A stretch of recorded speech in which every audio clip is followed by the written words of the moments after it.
You're muted.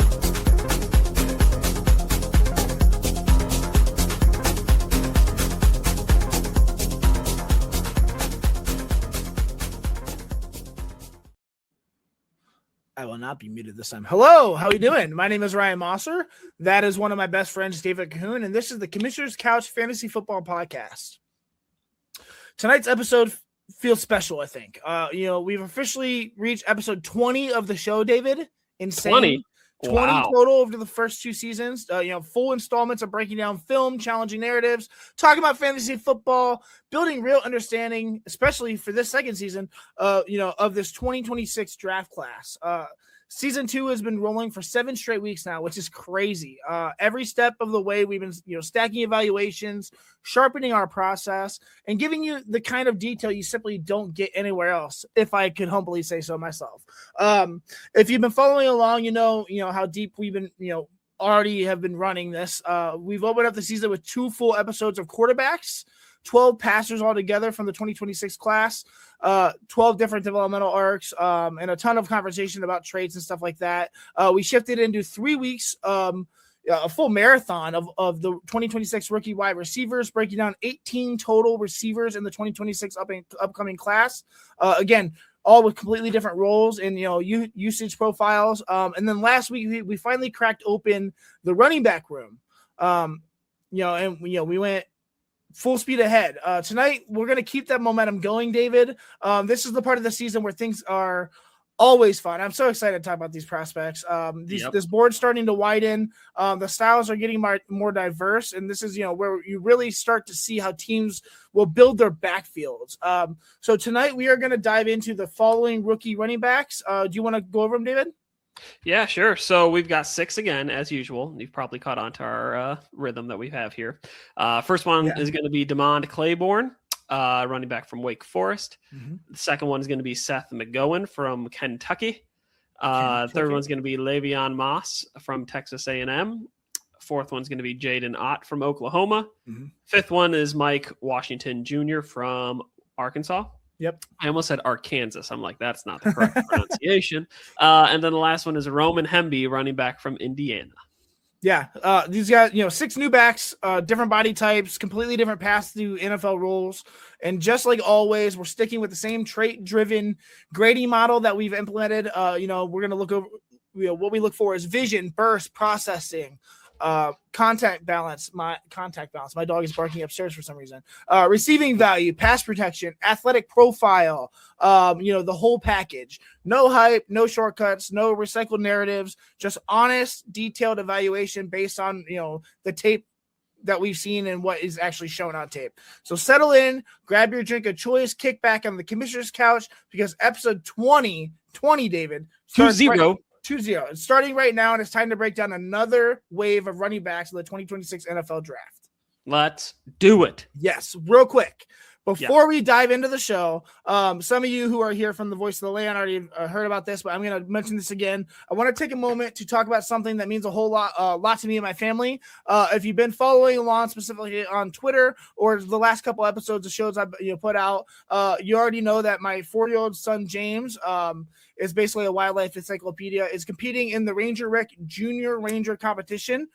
This contest is all about celebrating kids who love nature, who love exploring, and who love learning about the world around them. And that is, James to his core. The kid wakes up talking about animals, goes to bed talking about animals, spends every minute in between trying to teach me about, something new about animals.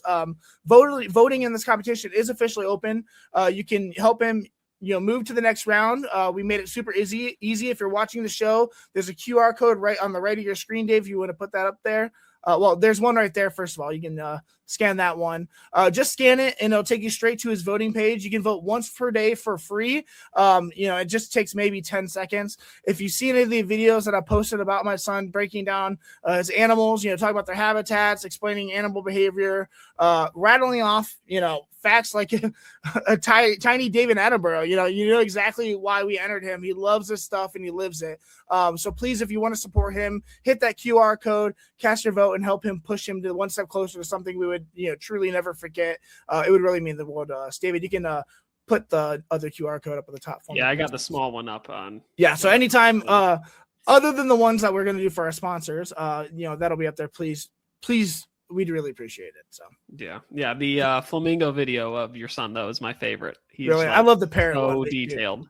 It's crazy. He's obsessed. It's so fun to watch. Obviously, I'm a hiker. I try to get over 2,000 miles a year hiking, and I've been taking him for the past 2 years, and he's learning about mushrooms and animals, and just I've been teaching him. He's now teaching me, so it's pretty crazy. So it's really fun. So yeah, he's a good kid. I'd really be very grateful. Go vote.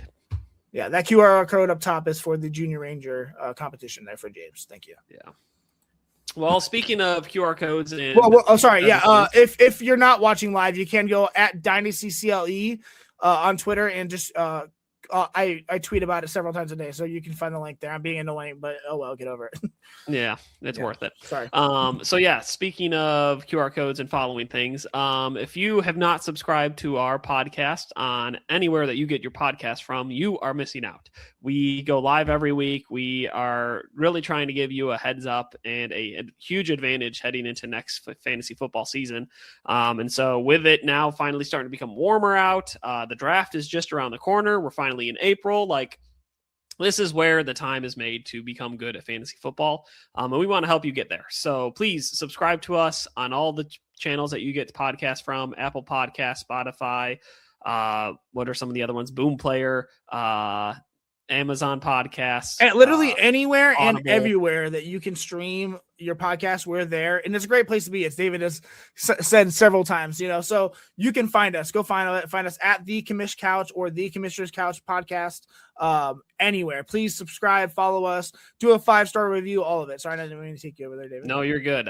What he said. We're just trying to be where you are and help you get an edge up. So And if you can't watch live, that's the perfect time, to go on Spotify, listen. I love listening to podcasts on 2X and just getting through as many as possible. I even listen to local Cleveland radio, The Fan, on 2X on Spotify instead, just because I can get a whole 4-hour show done in an hour and a half. So pretty nice. Go check us out.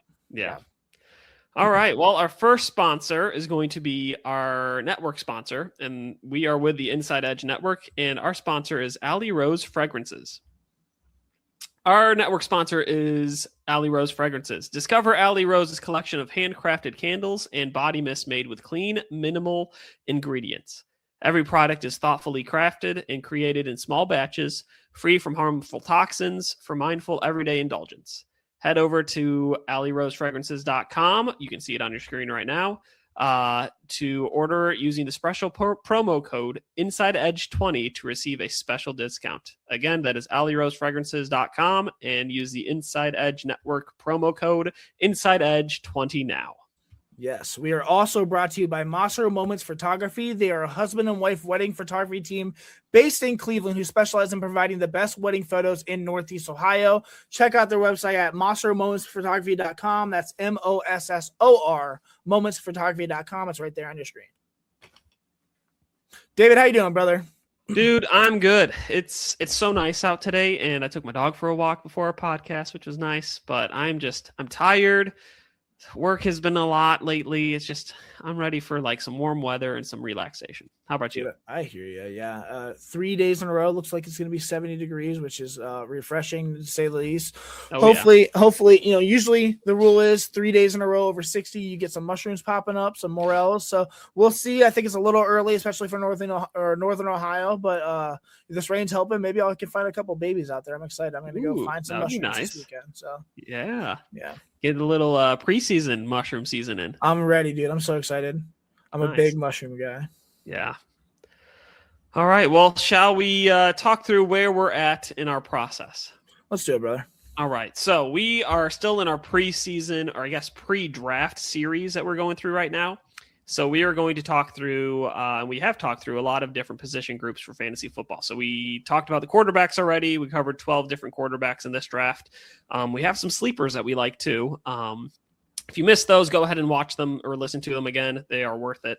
And then we also covered wide receivers. So we spent time covering 18 different wide receivers. Honestly, we could have spent time covering 50. This draft class has a lot of really good and deep wide receivers that will be, I think, relevant come fantasy football season. And right now where we're at is we are in week 2 of covering the running backs. So last week we spent our first week covering 6 running backs, all various different styles and abilities. And really, I think there was one that set himself apart between everybody else. But this week, we're kind of diving in a little bit deeper, going into some of the more hidden gems of this running back class. Maybe some guys who could surprise people landing in the right spots. And it's going to be a good time. So I'm really excited to dive into them. And then after we're done with the running backs, we'll have another episode next week. And then right before that, after that, we will cover the tight ends. We'll just do one episode of that because the tight ends this year are not super deep. There's some good names to cover, but we're not going to go in too deep there. And then after that, we'll be at the NFL draft where we will be live to cover all the draft. Dude, I'm so excited. The first round. That's going to be so fun. Excited. Yeah, we are looking into getting some special guests. We might have some prizes. We're going to break down. We're going to be for the whole first round. We're going to break down every prospect, offense or defense. It doesn't necessarily, defensive players, obviously, unless you do an IDP, aren't necessarily important for your fantasy team, but the impact for the team in general could, you could spin it in a way for fantasy football in that way. And we might have some guests during those defensive picks as well. Nonetheless, it's going to be a ton of fun. We're going to have a ton of breakdowns. Got to come check us out on, for the Commissioner's Couch, featured by the Inside Edge Network. It's just going to be a blast. I'm so excited. And we're going to break down all the players that get drafted, how it's going to impact fantasy, specifically the offensive players. So it'll be a good time. Definitely save it on your calendars because it'll be fun. Yep. All right. As we shift into the next phase of tonight's show, it's a good moment to appreciate how much ground we've already covered this offseason, which David has already done. Why do I keep doing this, David? I write it out as if I'm going to tell, and you always do. We're going to stay in the backfield, okay? Running backs bring a different kind of complexity, I think, to the evaluation process. It's a position, I've said this before, that it's defined by instincts, efficiency, the ability to create when, structure breaks down. Some guys, win with burst, someone with power, someone with vision, someone with versatility. In the 2026 class is a little bit of everything. And this is where the, team identity starts to take shape, where you really see a different skill set, that translate into specific roles for Sundays. I'm ready to do it. Let's get into the second wave of the running backs here. Let's go for number 1, Dave. Let's do it. Number 1. Number 1. Love it. Number 1, we already talked about him, but Demond Claiborne, running back out of Wake Forest. Mossor, where do you have him ranked on your running back list? I have him as RB15. RB15? Okay, I have him at RB11, so pretty close. Pretty good. Yeah. Why don't you just give us a little bit of a glimpse of who Claiborne is? Claiborne. I don't know why I said Claiborne. Tell us what his college career was like, and I guess what his journey has been so far. So he's one of those backs who's carved out, his reputation the hard way, I'd say. He's earned every single snap. He came to Wake Forest as a tough, competitive 3-star recruit. From the moment he stepped onto campus, he showed, the coaching staff that he wasn't just another depth piece. He worked his way into this, rotation early, and each season he added more polish to his game. What stands out, I think, about his career is how much responsibility he handled despite not being the biggest guy in the room. Wake Forest's offense often put him in situations where he had to create his own yardage. He consistently answered the call each time. His vision sharpened, his patience improved. He became one of the most dependable backs in the ACC. A lot of coaches have raved about his maturity, his preparation, the way he elevates the run game, even, when the blocking isn't perfect. Mm-hmm. He's the definition of a self-made player. I think he's steady, reliable, and always trending upwards. So, Yeah, I agree. I think reliable is a good word there, and steady, I think, is really good. He's never somebody I feel like who's going to jump off of the tape for you, but he's just got that steady consistency to his presence, I feel like. So how do you feel like he has grown over his time in college? Am I muted? No, I hear you. Sorry. Gosh. I think he's the classic zone slasher. He's compact. He's an agile runner who thrives on timing, leverage, the quick decision making. Every single year he got better. Every single year he earned what he put in. His game is built around sharp footwork and the ability to slip through tight spaces before defenders can react. He's not necessarily a bruiser. He's not a pure burner, but he's a rhythm runner who wins with efficiency. At his best, I think, when they run inside zone and outside zone concept where he can, press the line, read the flow, and make a decisive one-cut transition that gets him downhill. His burst is immediate. His lateral agility is clean, and he rarely wastes steps. When he hits his crease, he accelerates with enough juice to flip the field position. I also think he's a natural mover in space. He's got great balance, pacing, body control that all allow him to navigate through traffic without losing momentum. He's the type of back where, I think he keeps the offense on schedule. Like I said, he's smooth, controlled, and consistently productive. Yeah. No, yeah, I agree. So what do you think are some of his weaknesses that he'll have as he transitions into the NFL? Yeah, he's not built to overpower defenders. Square contacts are going to stall him most of the time. And he's not someone who's going to push piles on his own. His long speed, I think, is solid, but it's not game breaking. He's more of a chunk play runner than a home run threat. He's going to get caught from behind a little bit here and there. Pass protection is still a work in progress as well. He's definitely willing, of course. All these guys are going to be willing going into the NFL, but his anchor can get compromised by bigger linebackers, and he'll need technical refinement to earn third down trust. But I think he's got advanced vision for his size. He's got great short area burst and lateral agility with that as well. Competitive contact balance. We'll see how that translates in the NFL because he's not necessarily big. He's 5'10", 195 ish. But he's also reliable in receiving as well. He's got clean hands. He's got decently smooth transitions, enough quickness to separate from linebackers as well. So for fantasy relevance, I think he could be something. Yeah, no, I agree. I think that there's definitely some agility and mobility to him. Sure. Yeah, I think that there's a chance. So how would you project him for fantasy relevancy in year one? The biggest adjustment for him is going to be dealing with interior NFL speed. The windows he hit in college will close faster. He'll need to lean even more on his processing and footwork to stay efficient in the NFL. I think his game is built on exactly those traits, so that's some good news. I think he's the type of back who becomes a sneaky fantasy asset because he checks a lot of boxes that coaches love. He's efficient, he's decisive, he brings real value on passing downs, which is important in the NFL. That combination keeps him on the field, and opportunity is everything in fantasy football. I don't think he's the kind of player who needs 20 touches to matter necessarily. Give him 10, 14 touches in a heavy zone, offense, and I think he'll give you steady production with occasional spike weeks. And obviously his receiving ability adds a safe floor for him. His vision makes him a natural fit for modern schemes. I don't think he'll necessarily be ever a full-blown workhorse in the NFL. RB2, RB3 who sneaks into lineups and quietly racks up points once in a while. In the right landing spot, especially one that leans on wide zone concepts, he could outperform his draft slot in a big way, though. So, yeah, I agree. I think there is a road to relevancy in year one for him. I think it's uphill, but I think there is a road for relevancy. So the player comp that I have for him would be Tajay Spears, the running back that's in Tennessee right now. Talk about a similar size frame, somebody who can make people miss, looks pretty agile, and also is a good receiving running back.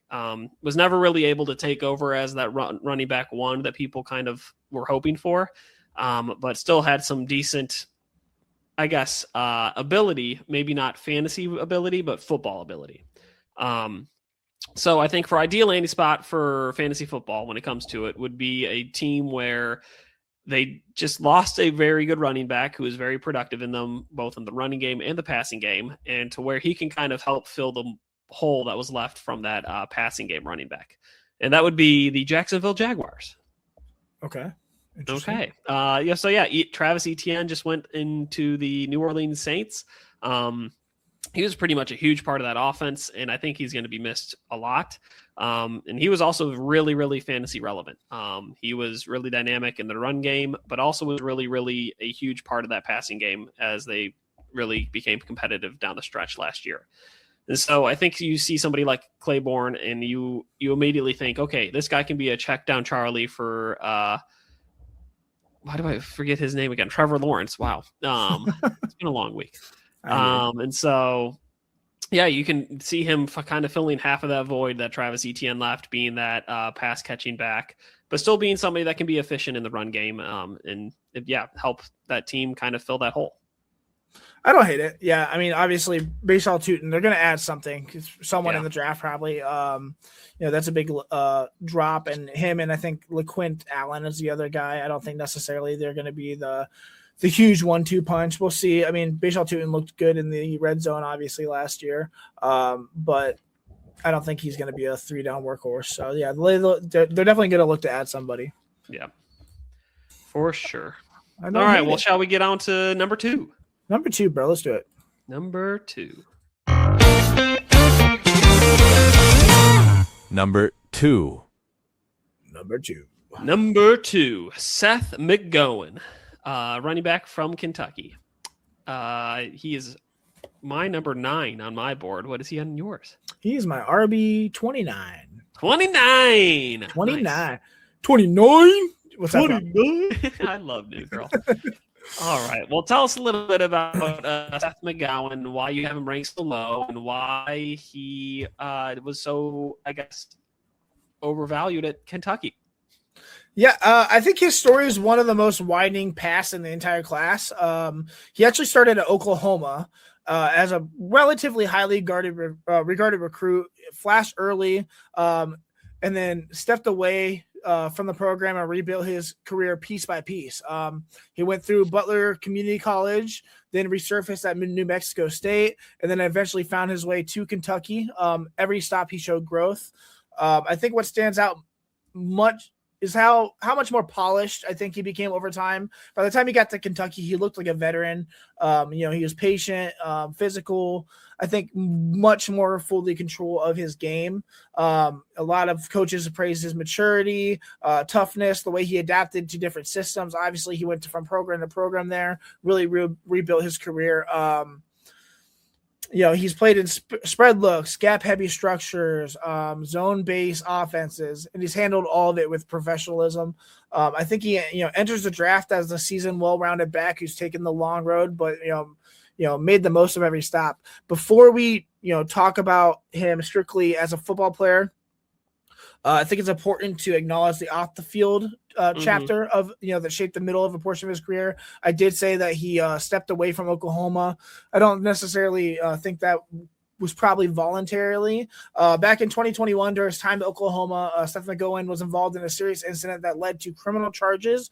According to court records, the situation stemmed from a confrontation at an apartment where marijuana, cash, and personal items were stolen. And one of the individuals involved reportedly threatened the victim with a firearm.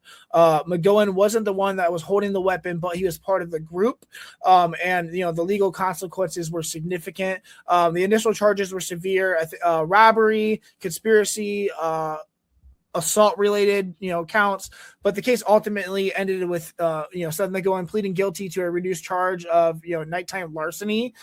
His sentence included a year of probation, community service requirements, mandatory NA and AA meetings, and financial penalties. It was a major setback, for him personally and professionally, and it forced him to step away from Oklahoma, entirely. That's how he ended up at Butler Community College in 2023. Like I said, essentially rebuilding his life and career from the ground up. And to his credit, I think he did do the work. He fulfilled the terms of the probation. He stayed out of further trouble. He used that time to reset his trajectory, his path back to Division I football, and eventually to Kentucky. That didn't happen by accident. It actually took accountability, structure, and the willingness to confront, consequences of his actions. So. Yeah, and I'm glad that you brought that up because that's a big piece when you talk about these prospects is For sure. Who are they even off the field? Yeah. Are they somebody that can be trusted? And I think it speaks a lot to his character of his willingness to own up to his mistakes, learn from it, grow from it, and also like work through the adversity.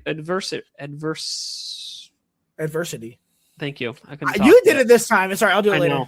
Oh man. But yeah, so I think that also plays into why he's an older prospect. He's coming into the draft at the age of 26. Yeah. And so yeah, I commend him for being honorable and honest about it, but it does definitely speak to his, I guess, draft stock. Yeah, he's 6'1", 220, by the way, just so you can picture his frame. All right. Well, give us a little bit about his archetype. What is he as a running back? And how does he fit into like a certain type of a mold? Yeah, he's a long striding physical runner. I think he builds momentum quickly and forces defenders to absorb a lot of mass when he gets downhill. His style is upright, but efficient, I would say. He doesn't waste motion. Once he commits, he hits the crease with authority. He drives in concepts that, reward patience following decisive acceleration, inside zone, gap, duo, perimeter stretch. He's not necessarily a jittery mover, but he doesn't need to be. His game is built on controlled power, based off of stride efficiency and then the ability to stay balanced through contact. I think what makes him unique is how smooth he is for a bigger back. He can, subtly adjust, his path slightly laterally without losing posture, and make, compact cuts that, keep him on schedule. I think he's the type of runner who leans on timing, physicality rather than flash. Yeah. Yeah, I would agree with that. He's an aggressive runner is kind of the word that I kept coming back to. He's got a good burst, good legs underneath him. So when you talk about like what are his weaknesses, how would you describe his weaknesses as a runner? He's not the most sudden mover. I think that's going to be a little bit of a problem in the NFL. His lateral agility is efficient, but he's not going to string together multiple cuts in space. His long speed is solid, but it's not special by any means. He's more of a chunk play runner again, more than a breakaway threat. His upright style can occasionally expose his chest to contact, which is not good. And while he's a strong pass protector, he can overset and lose balance when he's late with his hands. I think the biggest challenge with him is going to be, operating in tighter NFL run lanes. College fronts gave him more room for, momentum. The pros won't. He'll need to lean on his processing and footwork in order to stay efficient. He does have stride-based acceleration, which I really like in the NFL. Powerful leg drive as well. Short yardage, red zone, finishing runs. He's going to check all his boxes. He's got a decent natural receiving ability. He can track the ball, catches relatively cleanly, and then I think he can actually run a decent route tree for his size as well. And I think one thing that is going to be great is also absorbing hits with outstanding contact balance. He's gonna absorb hits with minimal disruption and constantly stay upright through collisions because of his size. So no, I agree, and I think that definitely shows up on tape. His willingness to kind of lean into that contact a little bit and kind of encourage it and I guess invite it in. So why does this matter for fantasy football?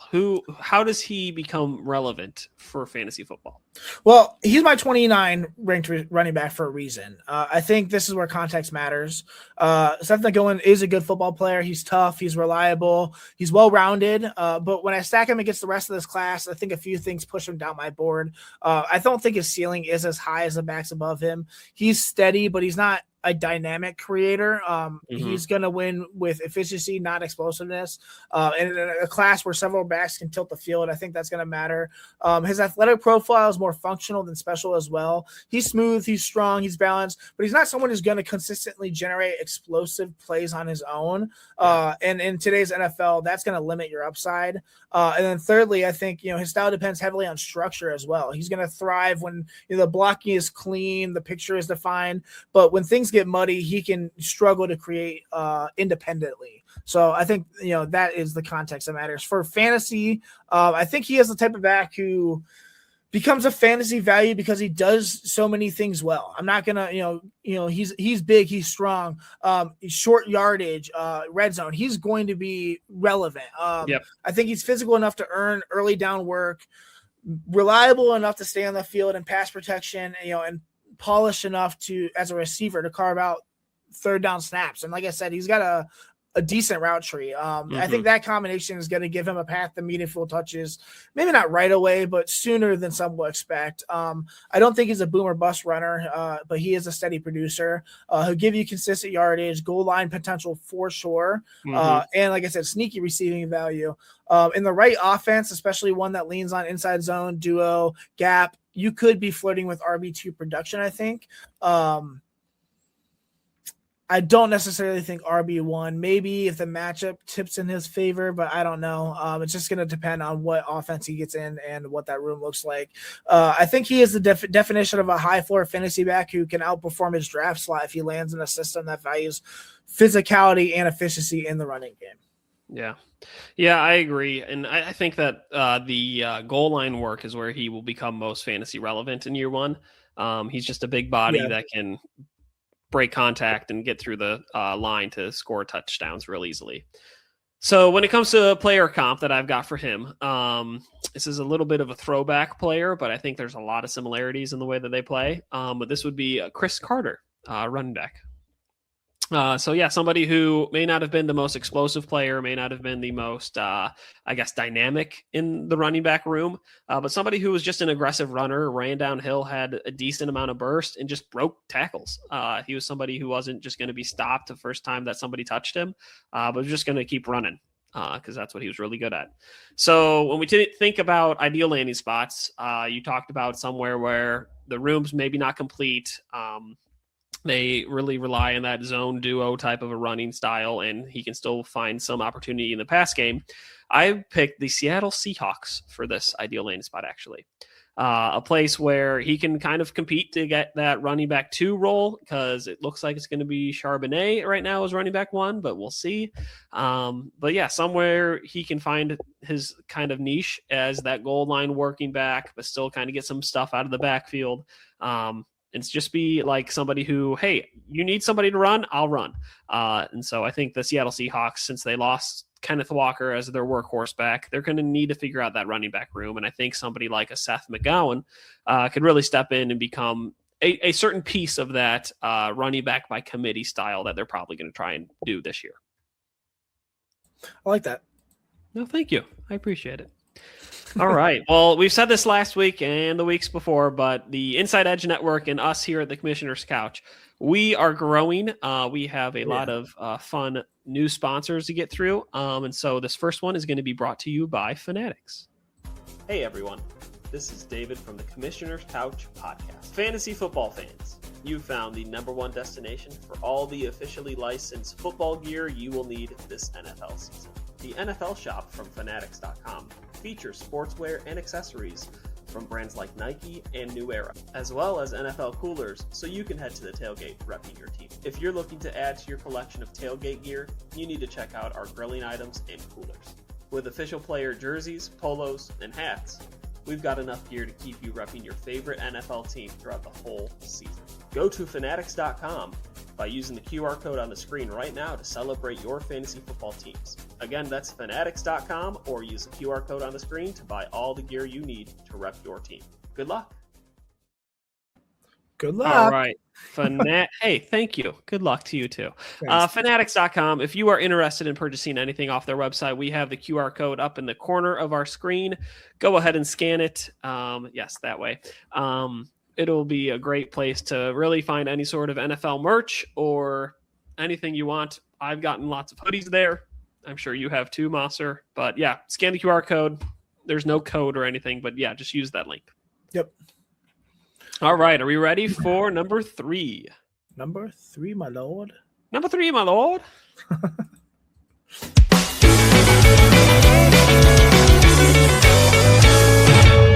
Number 3. Number 3, we have Le'Veon Moss, running back from Texas A&M. All right, tell me, where is he at on your big board? You tell me yours first. Oh, I have him at number 10. I have an RB5. Ooh, all right, a little bit higher. Okay, so give me the breakdown. What was his college career like? Who is Le'Veon Moss? Yeah, 5'11", 210. Didn't run at the combine, so we don't have official 40 time for him.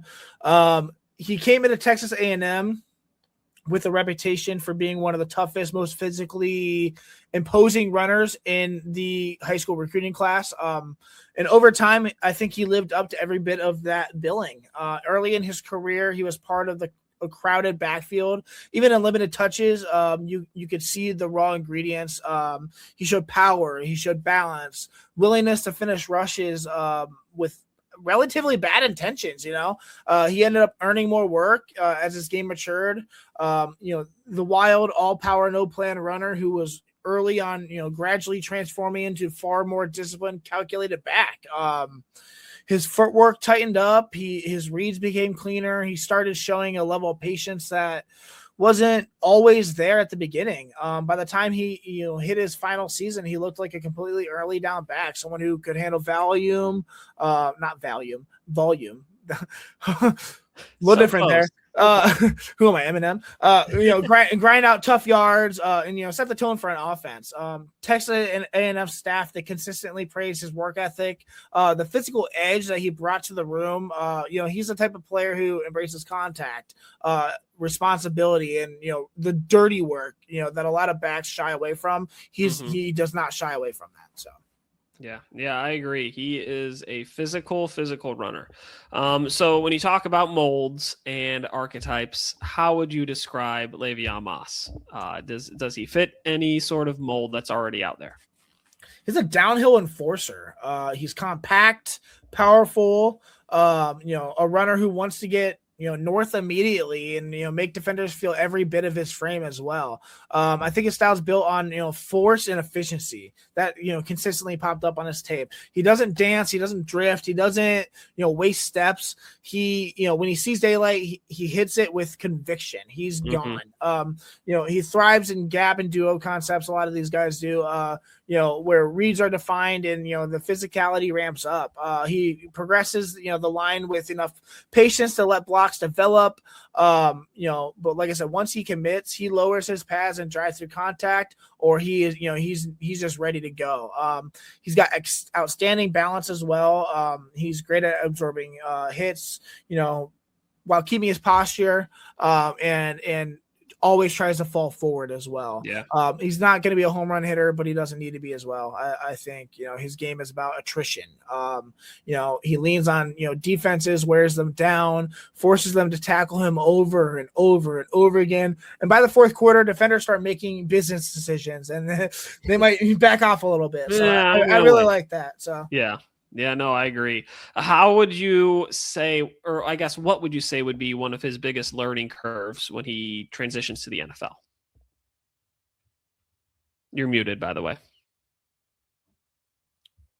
Why do I always do that? He's not a natural space mover. He's a functional receiver, but he's not someone who you're flexing out or designing mismatches for. His long speed is serviceable, but he's not going to run away from NFL safeties either. He also isn't the most creative runner I've noticed. He's efficient. He's decisive. He's not someone who's going to string together multiple cuts or manufacture explosive runs when the blocking breaks down. He's a read and react guy, just a one-time go. I think the biggest challenge for him and the next level will be proving that he can be more than just an early down hammer. The league values versatility, and while he's reliable in pass protection, he'll need to show that he can be a consistent receiving threat to stay on the field in all situations. Given that, I think he does have elite contact balance. His lower body is incredibly powerful. His leg drive is absolutely relentless. Short yardage, red zone. He's got decisive processing as well. Like I said, he can read leverage quickly and doesn't hesitate once he identifies a crease. Efficient footwork also. He's very compact. He's got controlled steps. Probably one of the best pass protectors in this draft. And then, and like I said, he's consistently forward. So, falling forward, gaining a yard, 3 yards after tackle, which is important in the NFL as well. So. Yeah, absolutely. So how would you say that he would project as having fantasy relevancy in year one? I think he becomes a fantasy staple because coaches are going to trust him. He's built for volume, I think, which is important. He's built for short yardage work. Like I said, you need 3 yards. He's going to give you 3 and then fall forward for 5. He's built for red zone touches. I think that alone is going to give him weekly value. He's not going to give you 70-yard touchdowns by any means. He's not going to give you a ton of carries. He's going to give you steady production, 15 carries, 70 yards, a real shot of a score every week. If he lands in a physical, run-centric offense, I think he could have legitimate RB1 weeks in his range of outcomes. I'm not saying his rookie year, obviously, but once he gets established, I think he's the kind of player who might not be flashy on draft night, but mid-season fantasy managers are, thrilled they grabbed them, or maybe he's a waiver wire wonder for 2026. So I like him agree. a lot. Yeah, I like him a lot too. I think, that compact runner you talked about definitely describes him to a T, I feel like. So let me jump in and talk through the player comparison I have for him. Okay. And let me explain this too, because when this player came out, there was a lot of hype around him because of his physicality. But I don't think he ever lived up to it. But that would be AJ Dillon, a player who was quad god. He's got thicker thighs than Saquon.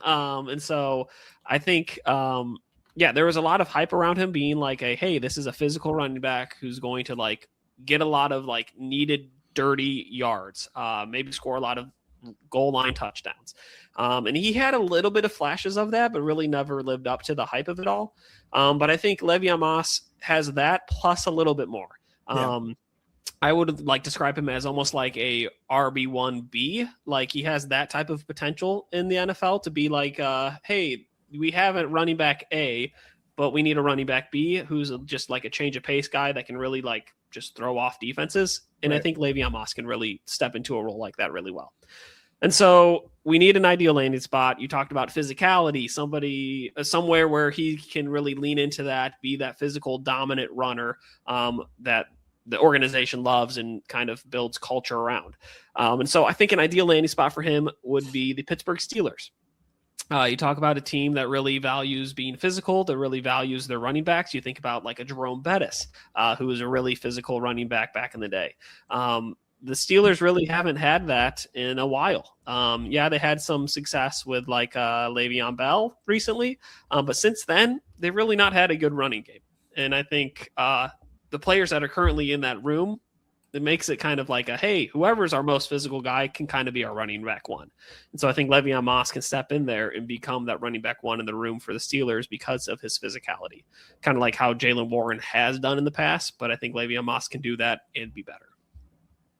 Yeah, Caleb Johnson owners just rolled over in their grave. So I mean, at this point, though, is he even gonna do anything on? I'm so sad, man. He had so much potential. Looks so good. He's got talent, that's for sure, but he just does not fit in that culture, I think. No, so. I don't know.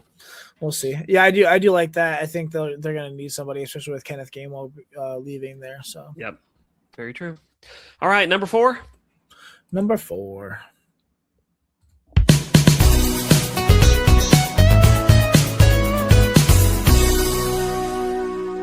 Number 4. Welcome back to Wii Golf.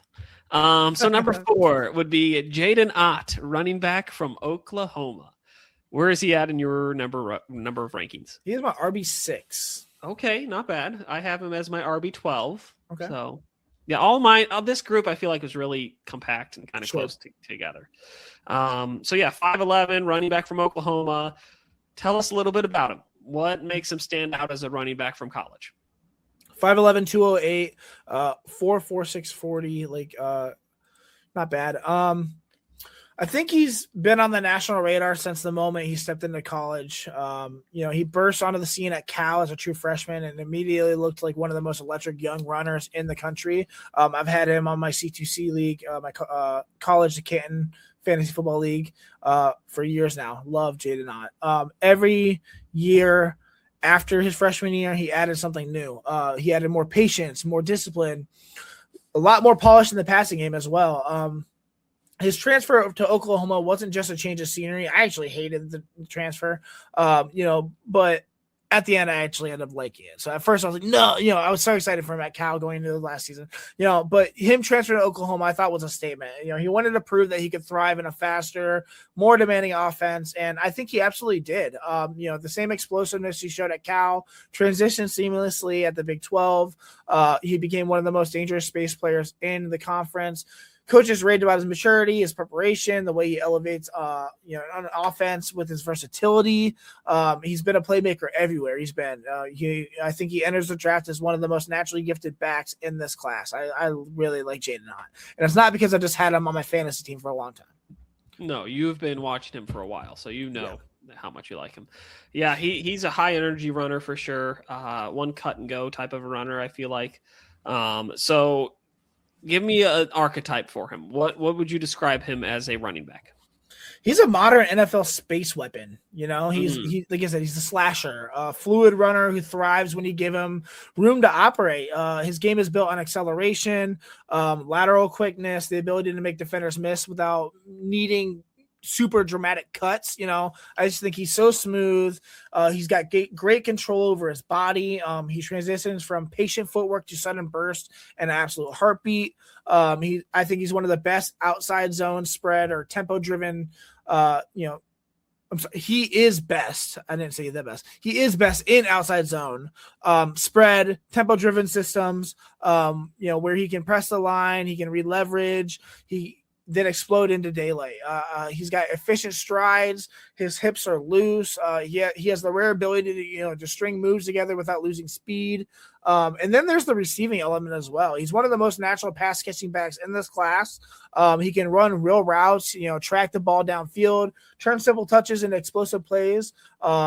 He's the definition of a modern all-purpose back, man. Yeah. Yeah, he definitely, I feel like, could be a very dynamic running back in the NFL. So speaking of him transitioning into the NFL, what do you think would be one of his biggest weaknesses when he comes into the NFL? He is not built to run through heavy contact, I would say. He can slip through indirect hits, but I think collisions that are square are going to stall him a little bit. He's slightly on the leaner size for his frame. While I think he's very competitive, he's not someone who's going to, push piles by any means in the NFL. I think there are also moments where he tries to bounce too early.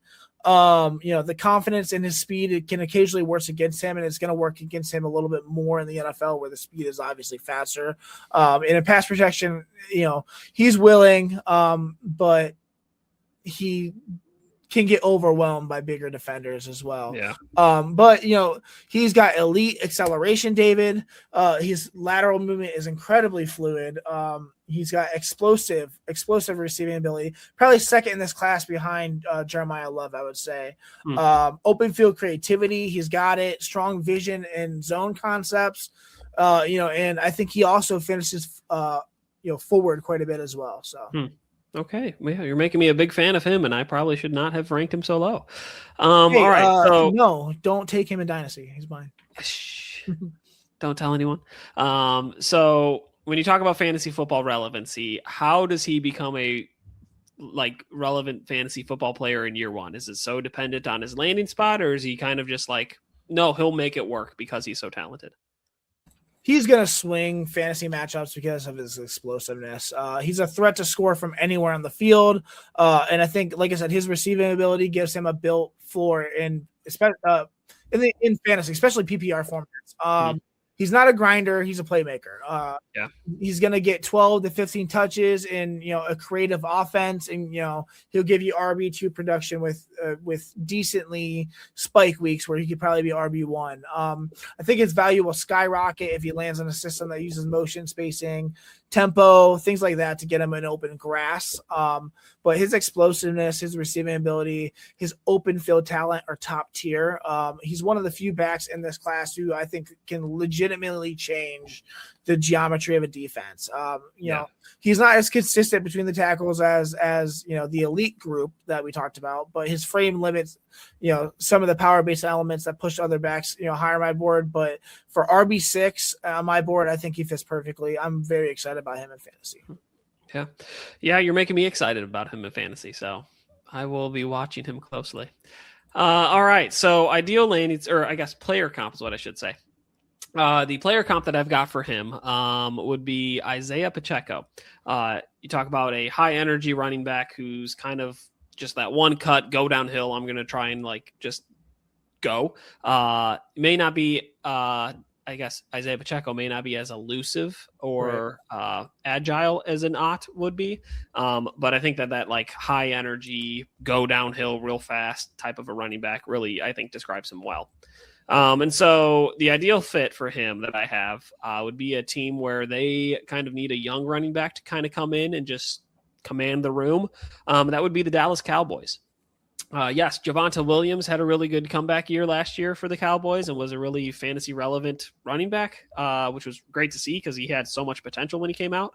But I think they really need a young running back to come in and be like, hey, I'm the running back of this team now. And I think Jaden Ott has the potential to do that. The Cowboys have really been trying to find a good young running back for a while, and I think Jaden Ott could be the one for them.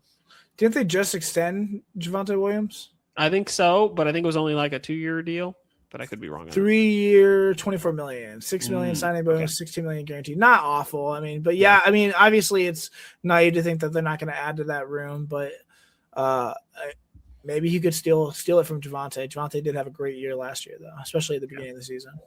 True, but he's also a little injury prone, so that's true. Yeah. All right, shall we get into our next sponsor? Let's do it, bro. All right. So, as I've said before, we are growing here at the Inside Edge Network, and so we're so excited that we have the ability to talk through so many sponsorships. But our next one here is going to be sportsmemorabilia.com. Whether you're searching for a baseball autograph by your favorite World Series slugger, a signed football by an iconic Hall of Famer, or the jersey of a world-famous soccer star, you've come to the right place. Here at sportsmemorabilia.com, the world's leading source of authentic sports memorabilia, you'll find more than 500,000 authentic products from nearly every professional sports league, team, and players. Not only will you find the next prized sports possession with ease, thanks to superb customer experience and service and tremendous site experience, you'll have the satisfaction and peace of mind that every product listed comes complete with a certificate of authenticity and is fully backed by sportsmemorabilia.com's lifetime authenticity guarantee. So go ahead and head to sportsmemorabilia.com to get your collection started today. The link is up on the screen for you right now as well. And the QR code has been changed, so you can click on that to get there as well. All right, are we ready for number 5? Shout out to them, by the way. They're awesome. They are awesome. Let's do number 5, bro. Number 5.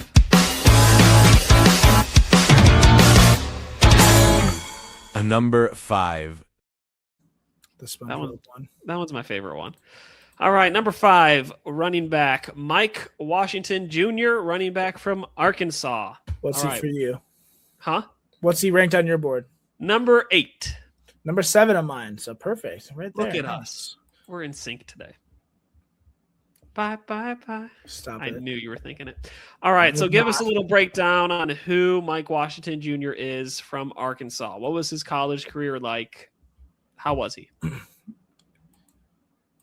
Yeah. 6'1", 225. He ended up running a 4.33 40, which is crazy. Wow. Definitely snapped some heads there at the combine. Mike Washington Jr., one of the most physically imposing backs in this entire class, I think. And his path reflects that toughness. He started at New Mexico State, where he immediately flashed into a volume-capable downhill runner who didn't shy away from contact. When he transferred to Arkansas, the level of competition jumped, and instead of fading, he elevated his game to even, to become a more dynamic back. In the SEC, he proved that he can handle NFL caliber fronts week after week. I think his tape is full of, violent finishes, second effort runs, and moments where he simply out-muscled defenders. Coaches at both programs praise his maturity, He's got great work ethic and, the physical edge he brought to the offense. He's the type of back he sets the tone. He sets the tone for, I think, the entire unit. He enters this draft as one of the most battle-tested runners in this class. A guy who, has taken real hits, delivered plenty of his own too. He loves the hit on tape, man. It's fun to watch. And, has shown that he can thrive in the toughest conference in college football. So, other than the Big Ten. Well. Yeah, he's got a good combo of speed and power, which I feel like is kind of rare for this class of running backs. But it was really, really fun to see in his tape. So how does this player fit into an archetype? He's a downhill hammer, bro. He's compact again. He's a thick built runner who wants to get north immediately. And I think he forces defenders to deal with his mass too. I think his style is rooted in power, balance, controlled aggression, a little bit of speed. I didn't see that much speed on tape. That's a crazy 40, but he keeps his pads low. He stays square and drives through contact like he's trying to send a message to the defense. He's going to be great in gap and duo concepts, where he likes to be physical and where the physicality is going to ramp up. He presses the line with patience. He's going to wait for that crease to open and gonna explode through that crease violently, brother. I think he's got great compact footwork. His base is pretty sturdy as well, and he rarely gets knocked off his tracks. He's not going to be the flashy guy again, but he's brutally effective. He's going to force missed tackles through sheer force and become more dangerous, I think, as the game wears on and defenders get tired as well. So. Yeah, I agree. He's got a very, very high motor too. His feet are always moving and churning to get those extra yards. So what would you think would be one of his weaknesses as he transitions to the NFL? He's not natural in space. He's an okay receiver. He's not going to, be someone that you're going to flex out and have design mismatches for. I saw serviceable long speed, but I never really saw him run away from, safeties or corners too much, but obviously the combine showed that he has got that speed. So hopefully he can translate that speed into the NFL a little bit more than he did in Arkansas.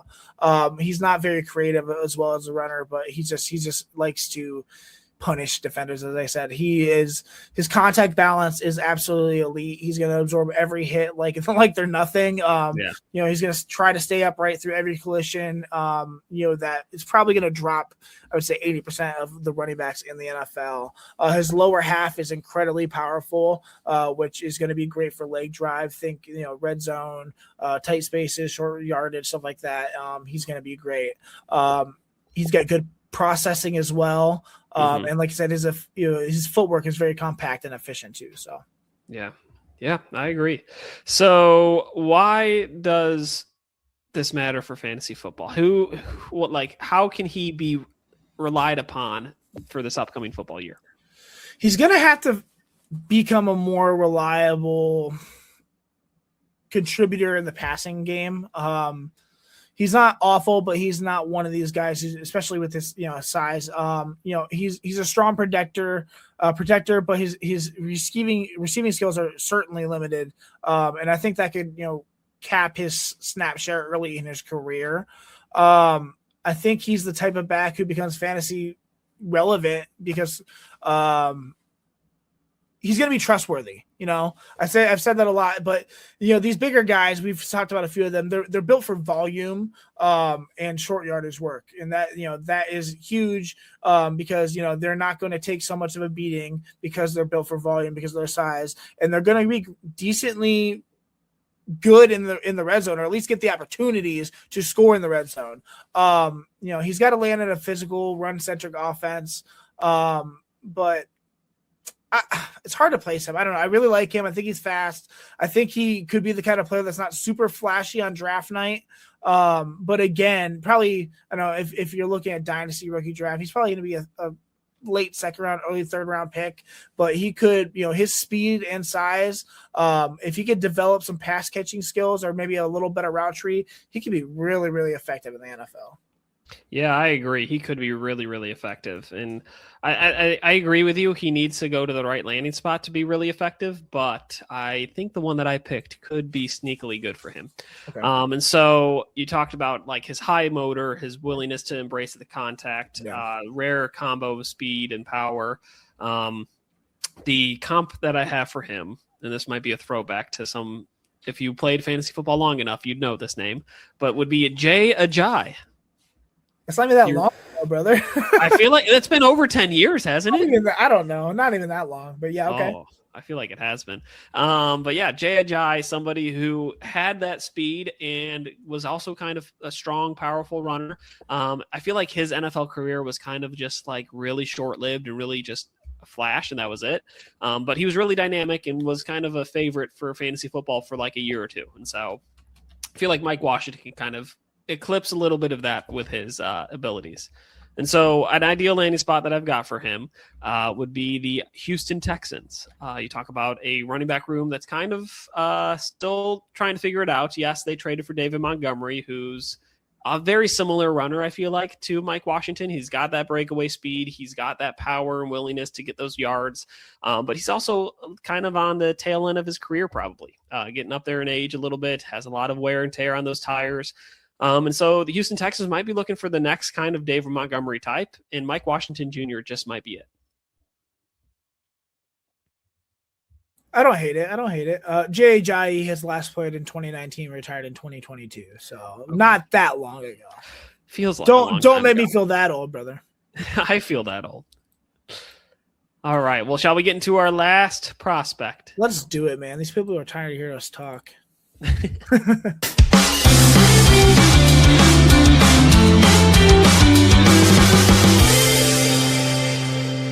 Number 6. Number six. We've got our last running back. That is Roman Hemby, running back from Indiana. All right, where is he ranked at for you? My RB 14. 14? All right, he's my running back 15. So we're similar. Nice. I like it. But yeah, give us a little breakdown on Hemby. He was a running back from Indiana. But what did his college career look like? Because I know he wasn't there the whole time. He was one of the more polished, steady backs in this class, I think. A player who's been productive everywhere he's been. I talk about this a lot, but a lot of these guys who go to lower programs at the beginning are productive, then move on, and then obviously we're talking about them now. They've been productive at their bigger programs because we're talking about them in the NFL draft. Started at Maryland. I think he became the centerpiece early of their offense, and then obviously transferred to Indiana, where I think he stepped right into a featured role without missing a beat. His game is always built on efficiency, versatility, vision. I think what stands out. It's getting late apparently. Stands out most about Roman Hemby is how mature his approach is. I don't think he's a boom or bust runner. He's a technician. He understands spacing. He understands leverage. He understands how to stay on schedule. Coaches have been, raved about his IQ, especially with football IQ. He's got incredible preparation, and he always handles volume without wearing down, which I think is important going to the next level. I think he's the type of back who doesn't need a spotlight to be effective. Just, quietly stack productive snaps and keep the offense moving kind of guy. So yeah, I like the word you use there, quietly stacks production. He is just a reliable running back. He's just sneakily good. He's not going to wow you, but he's just consistent and reliable, which is why coaches probably love him. So when you talk about his archetype, let's break that down a little bit more. How would you describe his style of play? He's smooth. He's another glider, man. He has got efficient strides. He's a stride efficient runner who thrives when he can operate in space. His style is built on pacing, on vision, the ability to transition from patient footwork to, very fast, acceleration, while maintaining his balance. He's not going to be one of those heavy hitting bruiser running backs. And he's also not necessarily a jitterbug either. But he has great rhythm. And he's going to win with timing and fluidity. I think he fits beautifully in spread systems where you can press the line, maybe outside zone as well. Read leverage. You can make decisive, one cut transitions. His acceleration is clean. His hips are relatively loose, I would say, and he's got decent long speed, to open lanes and to chunk plays as well. And then I think, he's one of the best receivers in this draft as well. Natural pass catching, Yep. One of the biggest ones in this draft in terms of backs. Yeah. He's got great ball tracking ability.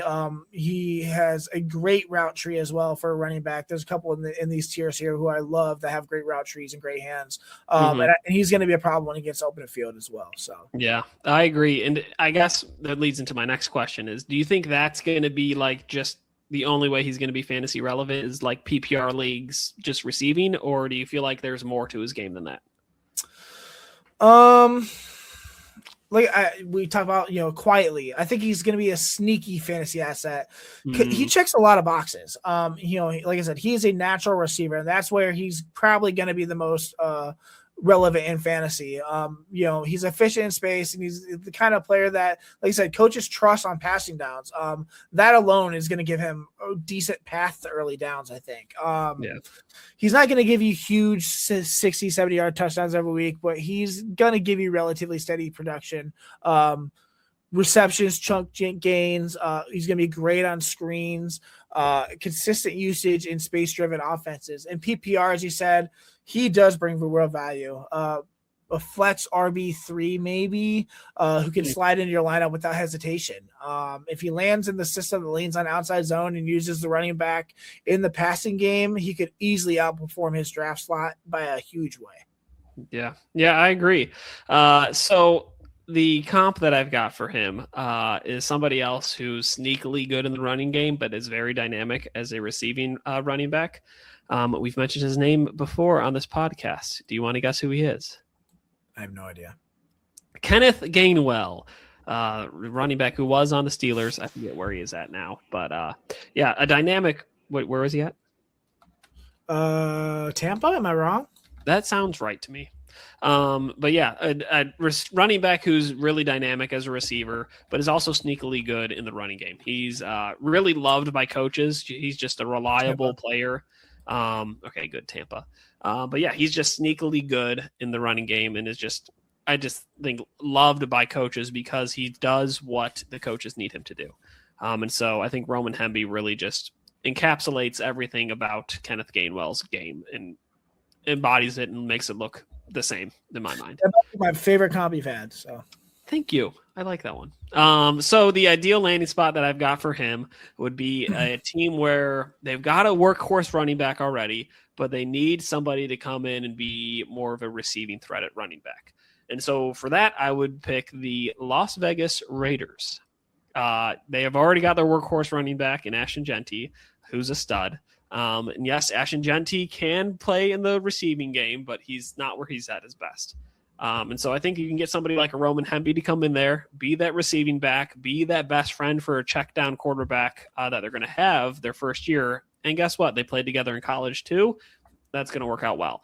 And so I think Las Vegas Raiders would be really, really lucky and fortunate if they got a player like Roman Hemby to come in and be that running back 2, maybe running back 3. I'll keep my comments to myself about Ashton Genty. Oh, I like Ashton Genty. He's good. Yeah, he's a great Rashad Penny 2.0. Okay, fair enough. Well, there you have it. We broke down all of our 6 players: Damon Claiborne, Seth McGowan, Le'Veon Moss, Jaden Ott, Mike Washington Jr., and Roman Hemby. So, Moss, I got one last question for you before we close up here. But who do you think has the best chance to shock the world from this group and become very fantasy relevant in year 1? Give me Le'Veon Moss. That's Le'Veon Moss. You heard it in this class. Not this class, sorry. In this 6th group of 6. Yes, yeah. Excuse me. That would be stupid to say if it's not my class. But yeah, this group of 6. All right, Le'Veon Moss. You've heard it here first, ladies and gentlemen. I'm probably going to go This is a tough one. I'm going to go with Mike Washington Jr., I think. I love Jaden Ott too. That was a hard one for me. So. Yeah, that's who I was thinking of too. But I'm going to go with Washington Jr. I just like the speed that he had. Of course, you are a combine darling. You love combines. You see a fat guy run a fat 40, and you're like, oh, I want him on the Browns as my left tackle at second overall, whatever. All right, read W real quick. All right, we got one last sponsor, and that would be W Energy Drinks. Are you looking for an energy drink that does not crash your day? Well, I'm here to talk to you about W Energy Drinks. Clean energy, bold flavors, no jitters, and no crash. Helps you lock in and focus. See why people won't shut up about W at w.gg. That is the actual website, w.gg. W.gg is the website. Yep. It is. There are over 15 flavors to choose from. Be sure to use a promo code InsideEdge10 to save 10% off your order. Again, that's InsideEdge10 to save 10% today. And it's on the screen as well. Yep. All right. Well, thank you all so much for listening to us. Again, if you are not following us on Twitter, X, Facebook, Instagram, TikTok, if you're not subscribed to us on podcasts, Apple Podcasts, Spotify, Podbean, wherever you get your podcast from, please go ahead and subscribe and follow us. Turn on automatic downloads because we're trying to get you an edge up into the fantasy football world for next season. Yeah, man. Also, a huge thank you again to Mossor Moments Photography. Mossor Moments Photography is a husband and wife wedding photography team based in Cleveland, owned and operated by Ryan and Hallie Mossor, myself and my wife. For the past 10 years, they've captured more than 100 weddings across Northeast Ohio and beyond, always working together as a true two-person team. Their style centers around authentic, emotional storytelling, documenting the real moments between two people in love and creating images that feel natural, comfortable, and true to the couple. Rooted in Northern Ohio, but inspired by their travels, Ryan and Hallie bring a warm, personal approach to every wedding day. The work blends experience, consistency, and a genuine passion for helping couples relive their best day through timeless photography. Learn more at mossormomentsphotography.com. That's MOSSOR, momentsphotography.com. Also, real quick, I mentioned at the beginning of the show, but there were only like 25 people in here, and now there's much more. So before we wrap up tonight's show, I want to share something a little different, something personal, something that means a lot to me and my family. My son, James, my 4-year-old son, is taking part in the Ranger Rick Junior Ranger competition. And if you never heard of it, it's, this incredible program that highlights, kids who genuinely love the outdoors and the natural world. And let me tell you, that is James to a T. He's 4 years old, and he talks about animals with the excitement and detail that just blows me away. Whether we're hiking, flipping over logs, or just walking through the backyard, he's pointing out, animal tracks, naming species, explaining things I don't even know. It's who he is. Voting for the competition is open right now. David, if you want to put the QR code, you can support him if you like to be part of his journey. Please just scan that QR code. We made it really simple. The QR code is available on all on my socials. Also, I've been posting videos. If you see him talking about animals, or the link is there as well. You can vote once for free every single day, so I'm not asking for anything but your time here, guys. You can scan that or go to my Twitter at DynastyCLE. That's DynastyCLE. I'll retweet it right now. So it's the last tweet that is up there, but you just click the link, and please, if you just take the time to just go vote real quick for me, I'd really, really appreciate it. If a lot of people have spoken about how they've enjoyed hearing about him talk, or, just want to help, if you want to help a kid who truly loves nature, chase something that fits him perfectly, we'd be, incredibly grateful again. I'm going to retweet that right now. So on my Twitter at DynastyCLE, please go check it out and vote for me. It's completely Go vote for James. He deserves it. He does, man. Yeah. All right. Well, that is a wrap on running back group number 2. How you feeling? Yes. Good, man. Fun, excited. Next week, we are going to break down, we're going to keep pushing forward. We're going to bring out 6 new names, new evaluations, I'd say debates, but David usually just agrees with everything I say, I guess. So I don't know. Right, so probably I'll not bring debates. the arguments next week. Yeah, whatever. And we're gonna get just deeper in this class, guys. And it's gonna be a lot of fun. The board's gonna open even more. We're gonna continue with running backs. We're gonna do 6 more. The running backs are Ruben Owens, the second, the running back out of Texas A&M, Terrion Stewart, the running back out of Virginia Tech, Jam Miller, the running back out of Alabama, Quentin Joyner, running back out of Texas Tech, Desmond Reed, the running back out of Pitt, and then CJ Donaldson, the running back out of the Ohio State University. So as always, thank you for, spending a part of your night with us, guys. Thank you for supporting the show. As David said, please go on all of our socials, go on everywhere you can find podcasts. We're going to be there. Please like, subscribe, give us a 5-star review. Go above and beyond. We really greatly appreciate it. Thanks for jumping in the comments and helping this community grow. It means so much more than you know. For David Kahoun, follow him at David Kahoun 24. I'm Ryan Mossor. You can find me at Dynasty CLE. Please, again, go on my Twitter right now and vote for James. That would be incredible. I'd greatly appreciate it. This has been the Commissioner's Couch Fantasy Football Podcast. We will see you next week with 6 more running backs. Rest up, stay locked in, and keep grinding, that tape because, we're just going to keep going. We're really excited. Thank you guys so much, and we will see you next week.